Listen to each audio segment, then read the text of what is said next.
We're going to start with Alex Fleming. Go ahead. How you doing, Ben? Alex Fleming, Florida Sun. How you doing? Not too bad. That's a large pool. 2021 Pro Day, Draft Day, a lot of players. At your particular skill set, we have some monsters in the SEC, ACC, and the Pac-12. What separates you from the rest of your predecessors? Yeah, obviously it's a talented receiver class this year, but I believe I'm one of the most unique prospects in this draft with my height, weight, and speed, as well as my physicality, my ball skills, just my overall football skills. You can pop on the tape, and I'm going to set myself apart from the majority of those prospects. So, yeah, obviously it's a deep receiver class, but, I'm very confident in my ability. Up next, we'll have Matt Freeman. Hey, Ben. I guess what were you kind of looking forward to showing teams on Wednesday that they might not know about your game just with your injury? And then what's kind of the timetable for your recovery? Yeah, so to answer the first part of your question, I've had, the combine and the pro day circled on my calendar for years. I feel like, my speed's been doubted, and I was just so excited to get on the field and run that 40-yard dash and just show everybody and shut everybody up, really. You can talk to every strength coach I've had. My GPS speeds have been, the fastest on the team. I was really looking forward to running that 40, doing my vertical, doing my broad jump, and doing all that stuff. But, it is what it is. I can't do it. So, I'm obviously frustrated with that. But my rehab's going well. I'm ahead of schedule. I'm feeling really good, and I'm a couple weeks away from being back to 100%. Up next, we'll have Patrick Engel. And touching on the speed aspect, like you mentioned, what do you feel there that you can really bring that was kind of underappreciated or doubted for whatever reason? Yeah, obviously there's that stereotype, with me, but I was going to show people my speed. Like I said, coaches know it, strength coaches know it, but, to the average fan, the stereotype's there. So I was going to break that stereotype, and, I was going to run fast. I'm not going to put a time out there, but, I've seen times, and I've been faster than those guys, when I was training with them. Next question will come from Tyler James. Ben, will you be able to do any of those things before the draft, or you will be relying on sort of those numbers from Notre Dame for providing them for like practices and stuff like that? Yeah, I'll more than likely be relying on that. I don't want to rush back. With OTAs and all that in jeopardy. I want to be 100% for training camp, and I'm ahead of schedule, like I said. So there's no need to rush back right now. Next question will come from Josh Allen with the Bucks Report. Hey, Ben, how we doing? Good, how are you? I'm doing well. Just wondering, who do you kind of compare yourself, or whose game do you try to model yourself after in the NFL? And then throughout this process, who have you kind of leaned on, whether it be former players or anyone on the coaching staff to guide you to the pro day and pre-draft process? And then lastly, have you talked to the Bucks at all? So I'll answer that last question first. Yes, I've talked to the Bucks a couple times. And then to answer the second part, sorry, you're going to have to repeat the first part. But, a guy like Nelson Aguilar has been a big mentor to me, just getting to know him, the past year or so, and just bouncing things off him and just kind of learning how he prepares. He works so hard. He takes care of his body. So being able to train with him and, just learn from him has been great. And then can you please repeat the first part of your question? Yes, the first part was, whose game do you try to model yourself after that's in the NFL? Is there anyone that you kind of watch film on or study or say, hey, this is the type of guy I want to be like in the NFL? Yeah, there's a lot of receivers. I'm not going to sit here and say I'm a spitting image of this person, but, there's so many guys that I try to learn stuff from and study. One guy who plays big and is a big receiver is Mike Evans. I love watching him, but there's so many guys that I just study. I'm not just going to pinpoint a guy that I'm a spitting image of him, because I'm not. I'm Ben Skowronek. I'm not trying to be like anybody else. I'm me. Up next, we'll have Alex Kozora. Hey, Ben, thanks for talking with us. Two questions. I met with Pittsburgh, and if so, who have you talked to? And then in the NFL, I'm sure you're going to see a lot of press because you're a big guy. What is your way to beating press coverage? Yeah, so I've met with Pittsburgh. Had a great meeting with them at the Senior Bowl, and then as a big receiver with press, you got to be physical. I'm a big receiver. I'm strong, so be physical, and then also have suddenness and quickness. So that's something I'm working on, is that suddenness and quickness, because the NFL is a different game. I'm ready for the challenge, and I believe I'll be ready for the challenge. That's something I've been working on for 4 or 5 years now. Because it's such a big aspect of the game, especially in the NFL. Next question will come from Matias Ornelas. Ben, here's Matheus from Timeout on Brazil. Congratulations for going for the NFL draft.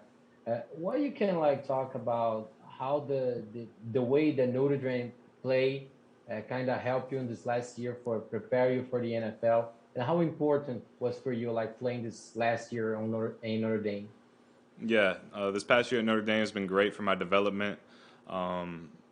Playing against the best of the best every day in practice, it's been awesome, just the competition aspect of that. Having to fight for a job. When I came to Notre Dame, nothing was promised to me, so I had to, I had to fight for everything, and especially with the pandemic kicking in. So, just having that competition aspect, I really think brought the best out of me as well.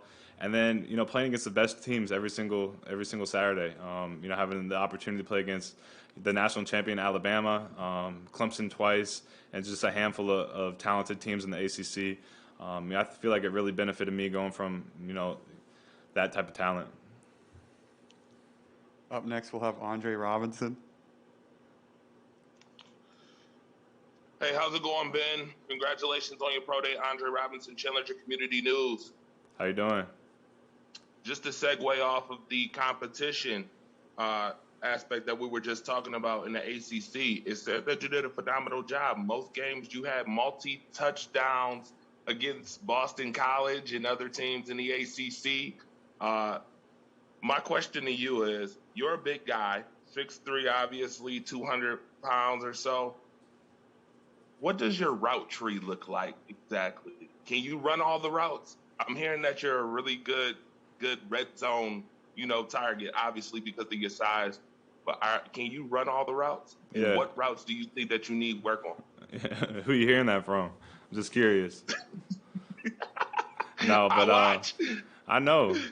I feel like I have all the route tree. I've ran a lot of routes at Northwestern, ran different routes at Notre Dame. I run whatever route the coach asked me to run, whatever the play is for me to run. So I'm not going to sit here and say my route tree was crazy here at Notre Dame, because in all reality it wasn't. But, I feel like as an NFL receiver, you always have to work on your route tree. If you want to be the best, which I want to be the best, you got to, always prepare, always work on your strengths, always work on your weaknesses. There's not, a route that I'm going to say is my favorite. There's not a route that's going to that I'm going to say is my least favorite. I'd say my favorite route is the one where I'm getting the ball. So whatever that is, I'm just always going to work on it. I will pivot next to Tyler James. Hey, Ben, what was that injury you suffered at the Senior Bowl, and how disappointing was that in the moment? Yeah, it was a foot injury, so it actually happened before the Senior Bowl. I just didn't tell anybody, and I went down there, and the practice wasn't. It was hurting. And finally, it wasn't good. But it was very frustrating. I'm just very thankful, actually, at the Senior Bowl to have guys, my teammates down there to pick me up, because in all reality, man, it was hard. It was hard to go down there, be invited to the top college showcase, and then suffering an injury. So to have the Notre Dame guys down there, a couple of Northwestern guys to pick me up, it actually really helped me. Next question will come from Frank Carr. Hey, Ben, Thomas Frank Carr, Cold Front Report. I want to ask you, you talked about your route running just a minute ago. I think people expect receivers to win in a certain way and for it to look a certain way and to run routes a certain way. As a bigger receiver, have you learned different ways to win and create separation in order to present a good target for the quarterback? Yeah, that's a really good question. Obviously, there's a certain way to do everything, but as a bigger receiver, 6'3", 220 pounds, I can win with my body as well. I think I have the best catch radius, in this draft. I'll catch anything thrown my way. I can use my body to create separation. I can use my physicality to create separation, and then I can also use my speed and quickness to create separation. So there's a variety of ways for me to win on routes. If I run multiple routes in a game against, if I run the same route in the same game against the same corner, I'm going to have to switch it up because he could sit on it. I could use speed one time, strength one time, but, it might not look pretty sometimes, but I'm going to be open. I'm going to be open. Up next is Dylan Sin. Hi, Ben. Dylan Sin from the Journal-Gazette in Fort Wayne. Obviously, being a Fort Wayne guy, there's a handful of Fort Wayne guys in the NFL now. Have you reached out to any of them during this pre-draft process? Have you heard from any of them, including Notre Dame guys like Tyler or Jalen? Oh, yeah. I've had a good relationship with Jalen throughout the years, but training down in Tampa for this process, Austin Mack and Jesse Bates were both down there. So just talking to them, obviously Austin Mack just finished his first season with the Giants, and, he's helped me out. And then talking to Jesse, who's, arguably the best safety in the NFL, it's helped me a lot. Just seeing guys from your hometown, guys you compete against, guys make it to the highest level is awesome to see. And those guys are killing it, and they're going to help me kill it as well. Next question will be from Patrick Engel. Hey, Ben, since the injury and it not allowing you to be able to do any of the on-field drills, what kinds of stuff have you been trying to sell to teams or show teams from your 2020 film in particular? And then what kind of feedback have you gotten from teams as far as, where they're thinking about taking you or kind of what they see you doing? Yeah, so, teams are just watching my film. They're good at their jobs for a reason. They're scouts and coaches for one of 32 NFL teams, so they know what they're looking for. I believe my film speaks for itself. You can see me catching balls. You can see me pancaking guys, blocking, being physical, doing all that stuff. So honestly, I wasn't too worried about missing testing. I don't think it's going to make or break me because I believe I have really good film. And then as far as, my draft projection, I just leave that up to my representation. I'm focused every single day on being the best Ben Skowronek I can be. I know teams are going to pass on me, and I'm going to make them wish they didn't. So that's just kind of where my mindset's at. Being the best me I can be every single day. And, that stuff's all going to take care of itself. I'm going to be on a team. It doesn't matter where I get drafted, but, I'm going to make them pay. That is all the time we have with you, Ben. So thank you for joining us today. Thank you, guys.